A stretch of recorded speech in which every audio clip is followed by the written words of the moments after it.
ഇത്തവണത്തെ തെരഞ്ഞെടുപ്പിൽ ചില വിഭാഗത്തെ ലക്ഷ്യം വെച്ചാണ് പാർട്ടികൾ പ്രധാനമായും മുന്നോട്ടു പോകുന്നത്.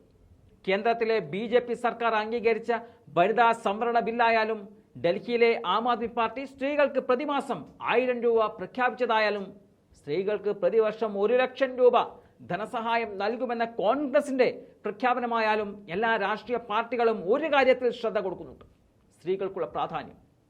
വരാനിരിക്കുന്ന തെരഞ്ഞെടുപ്പ് പോരാട്ടത്തിൽ സ്ത്രീ വോട്ടർമാർ നിർണായകമാകുമെന്നതാണ് ഇതിന് കാരണം. കഴിഞ്ഞ ഏതാനും തെരഞ്ഞെടുപ്പുകളിലെ കണക്കുകൾ പരിശോധിച്ചാൽ മൊത്തത്തിലുള്ള തെരഞ്ഞെടുപ്പ് പ്രക്രിയയിൽ സ്ത്രീകളുടെ പങ്കാളിത്തം വർദ്ധിച്ചതായി കാണാൻ സാധിക്കും. സ്ത്രീ വോട്ടർ രജിസ്ട്രേഷനും യഥാർത്ഥ വോട്ടിംഗ് ശതമാനവും പുരുഷ വോട്ടർമാരെക്കാൾ കൂടുതലുള്ള നിരവധി മണ്ഡലങ്ങൾ രാജ്യത്തുണ്ട്. ഇത്തരം മണ്ഡലങ്ങളുടെ എണ്ണവും കൂടിയിട്ടുണ്ട്. 2009, 2014, 2019 വർഷങ്ങളിലെ സ്ഥിതിവിവര കണക്കുകൾ പ്രകാരം 2009 അപേക്ഷിച്ച് 2019 വോട്ടർ പട്ടികയിലെ സ്ത്രീകളുടെ എണ്ണം ഗണ്യമായി വർദ്ധിച്ചിട്ടുണ്ട്. 2009 ഇത് 47.73%, 2019 48.09% ഉയർന്നിട്ടുണ്ട്. അതിനു പുറമെ വോട്ടവകാശം വിനിയോഗിച്ച സ്ത്രീകളുടെ എണ്ണവും വർദ്ധിച്ചിട്ടുണ്ട്.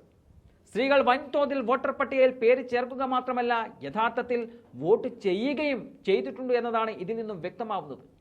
സ്ത്രീകളുടെ എണ്ണം പുരുഷന്മാരെക്കാൾ കുറവുള്ള മണ്ഡലങ്ങളിൽ പോലും സ്ത്രീകളുടെ യഥാർത്ഥ വോട്ടിംഗ് ശതമാനം പുരുഷന്മാരെക്കാൾ കൂടുതലാണ് എന്നതാണ് ശ്രദ്ധേയം. ഇത്തരത്തിൽ മണ്ഡലങ്ങളുടെ എണ്ണം 2009 11 ആയിരുന്നത് 2014 34ആയും 2019 58ആയും ഉയർന്നിട്ടുണ്ട്. 2009 അത്തരം 11 മണ്ഡലങ്ങളിൽ തമിഴ്നാട്ടിൽ നിന്നും 3, ആന്ധ്രാപ്രദേശിൽ നിന്നും 2, ഹിമാചൽ പ്രദേശിൽ നിന്നും 2, അതുപോലെ ദാമൻ ദിയു, ജമ്മു കാശ്മീർ, ലക്ഷദ്വീപ്, പഞ്ചാബ് എന്നിവിടങ്ങളിൽ നിന്നും ഓരോന്നും ഉൾപ്പെട്ടിട്ടുണ്ട്. കൂടാതെ 2014 34 മണ്ഡലങ്ങളിൽ ബീഹാറിൽ നിന്നും 10, തമിഴ്നാട്ടിൽ നിന്നും 8, ഒഡീഷയിൽ നിന്നും 3, ആന്ധ്രാപ്രദേശ്, ഹിമാചൽ പ്രദേശ്, ഉത്തരാഖണ്ഡ് എന്നിവിടങ്ങളിൽ നിന്നും 2 വീതവും, അരുണാചൽ പ്രദേശ്, ദാമൻ ദിയു, അതുപോലെ ജമ്മു കാശ്മീർ, ലക്ഷദ്വീപ് എന്നിവിടങ്ങളിൽ നിന്നും ഓരോ സീറ്റും ഉൾപ്പെടുന്നുണ്ട്.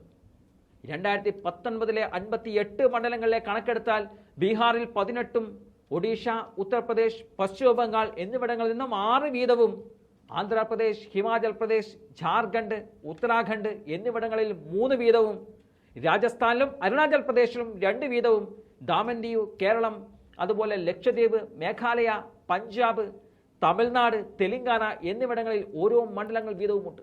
തെരഞ്ഞെടുപ്പ് കമ്മീഷൻ കണക്കുകൾ പ്രകാരം 47.15 കോടി സ്ത്രീകൾ വരുന്ന ലോക്സഭാ തെരഞ്ഞെടുപ്പിൽ വോട്ട് ചെയ്യാൻ സാധ്യതയുണ്ട് എന്നതാണ്. അതൊക്കെ കണക്കിലെടുത്താണ് രാഷ്ട്രീയ പാർട്ടികൾ ഇപ്പോൾ സ്ത്രീ വോട്ടർമാരിൽ ശ്രദ്ധ കേന്ദ്രീകരിച്ചിരിക്കുന്നത്.